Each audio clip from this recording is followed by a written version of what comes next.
நான் இன்று ஒரு தொண்டராக பணி செய்து கொண்டிருக்கின்றேன். சுப்ரீம் கோர்ட் பிரச்சனை கேளுங்க, பதில் சொல்றேன். பிரசிடென்ட் பவர்ஸ் கேளுங்க, சொல்றேன். எல்லா அரசியலும் கேளுங்க. நான் ஒரு தொண்டராக என்னுடைய பணியை செய்து கொண்டிருக்கின்றேன். அது கூட்டணி அதெல்லாம் என்ன இருக்கோ நான் ஒதுங்கி இருக்கின்றேன். தொண்டனாக நடப்பதை பார்த்து கொண்டு என்னுடைய பணியை மட்டும் மோடி ஐயாவுக்காக செய்யறேன்.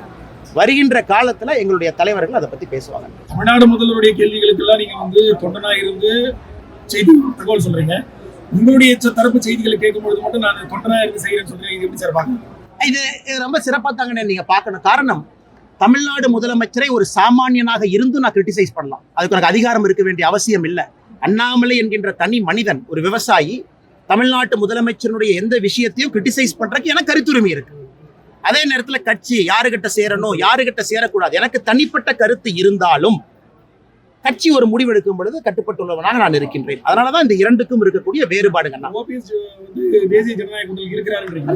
ஓபிஎஸ் அண்ணா எப்போ எங்களோட தான் இருக்கார். அவர் எங்கேயும் பிரிஞ்சு போகல. ஓபிஎஸ் அண்ணா எப்பொழுதும் எங்களோட இருக்கின்றார். பாரத பிரதமர் நரேந்திர மோடி ஐயாவுடைய இதயத்துல ஒரு ஸ்பெஷல் பிளேஸ் ஓபிஎஸ் ஐயாக்கு இருக்கு. அதுல எந்த மாற்று கருத்து